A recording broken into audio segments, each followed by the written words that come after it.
The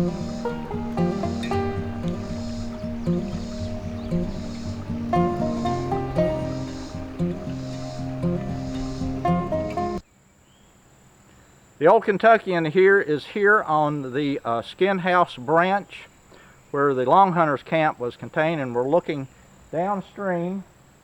The Skinhouse Branch would run eventually down into the Green River.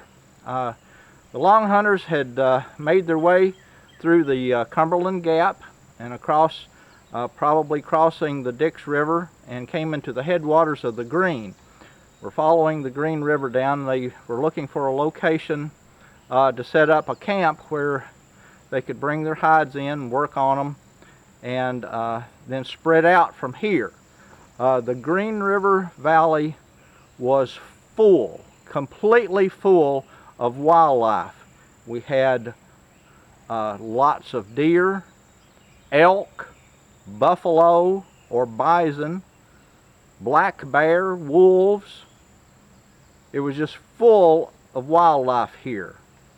But the Green River is only just a few miles down that direction. We're looking toward what is the town of Greensburg now. And Colonel Knox came in here with his men along with Henry Skaggs.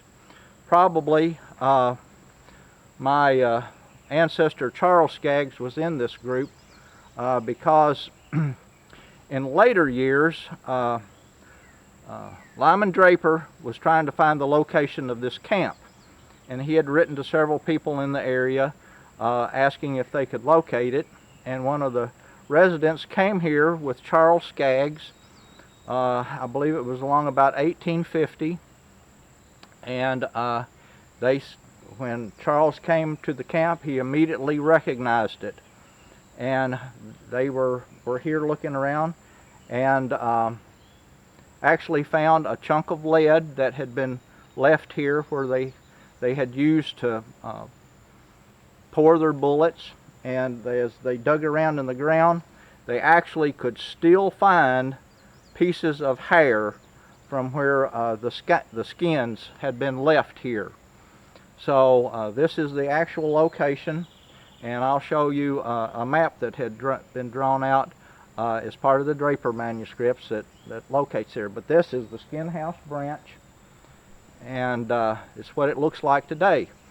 The Mount Gilead Christian Church is located on the site, and the churches are mentioned in the Draper manuscripts. There's a couple more little churches right across the road here to my left, and it's kind of back in the country of Greene County near the Adair County line. The Skaggs brothers, Henry and Charles, James, they all eventually settled very near here.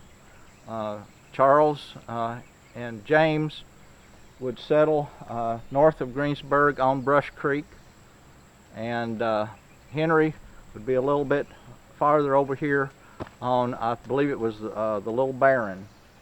But it wasn't too far from here, just a matter of miles, where those early Longhunters came and eventually settled here with their families.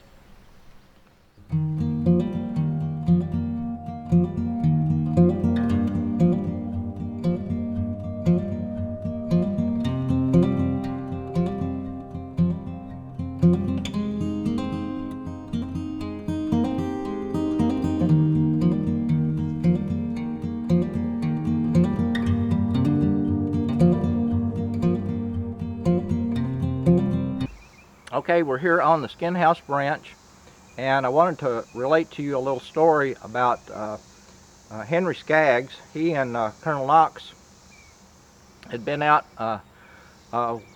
looking around the area, and Knox, I think, was doing some survey work while Henry was hunting. And it was getting close to dark, and Henry came upon a bear, and it was too far from the camp and getting too close to dark. He didn't want to shoot the bear and have to carry it all the way back into camp to skin it out and get the meat and so forth. So he decided that he would drive the bear into the camp and then kill it.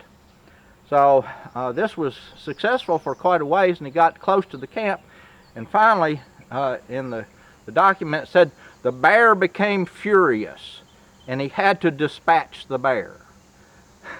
So a little funny story.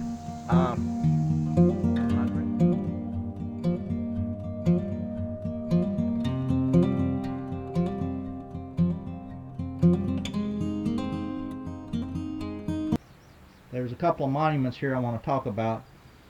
Colonel James Knox stated that they were here in about 1770. There were some other reports that it could have been as early as 1769. Brought along a group of men, including Henry Skaggs. Some of the Draper manuscripts say that Knox and Skaggs were the pilots, or the head men in the organization. I also believe that Charles Skaggs was here, and also another one of Henry's brother, along with a bunch of other Longhunters. But we're at the site of what they call the Skinhouse. They built a camp here, hunted this area. We're not too far from the Green River, and they hunted up and along the Green River. One of the little streams here, I believe, was called the Buffalo Garden. If you do some research, you'll also find that the Nolin River at one time was called the Elk Garden River. So these old timers, they kind of like to talk about the Buffalo Garden and the Elk Garden, where they found a lot of the wildlife. But they stored.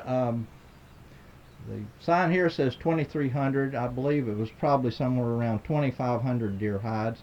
Some estimates were as high as 3,000 in the skin house.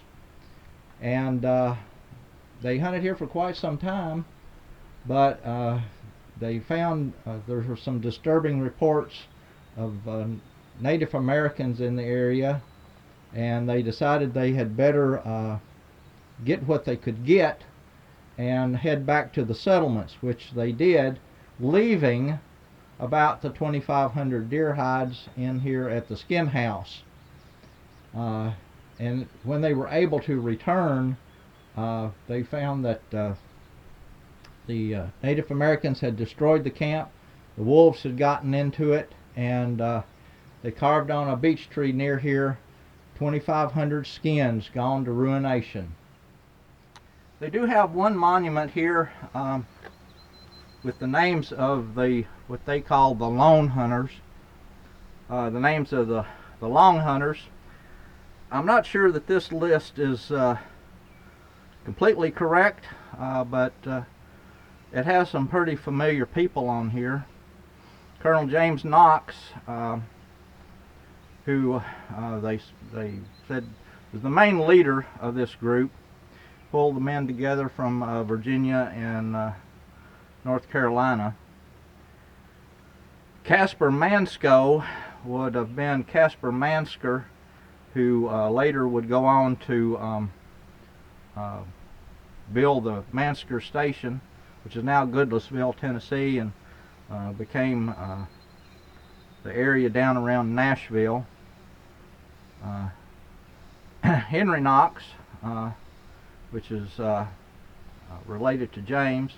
Richard Skaggs and Henry Skaggs, and also I believe my ancestor Charles Skaggs, were a part of this group, but it names Richard and Henry. Isaac Bledsoe and Abraham Bledsoe.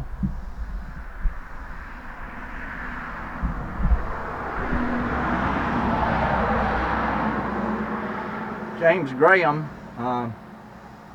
which is one of the Graham brothers. James's brother Edward was also one of my direct ancestors, and Edward was present at the Battle of Blue Licks and is named on the monument up there.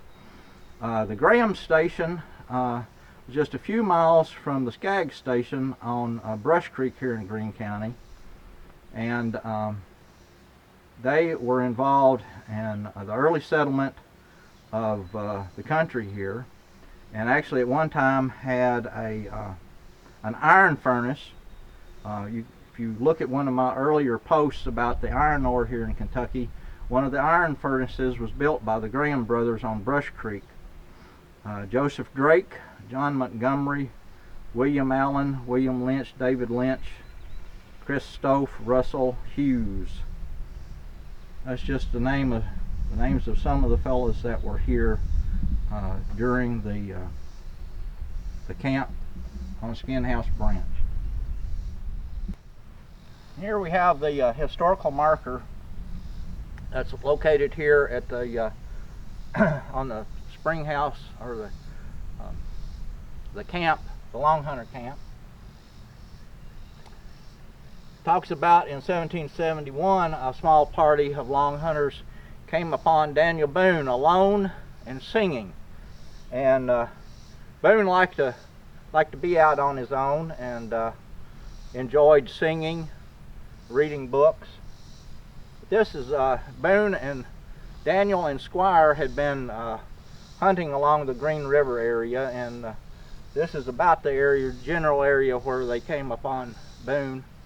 I think Squire eventually joined the Longhunter group and stayed with them and hunted for a while, but eventually the Boone brothers separated from the large group and went on about their way. But it's all part of the history here of early Kentucky.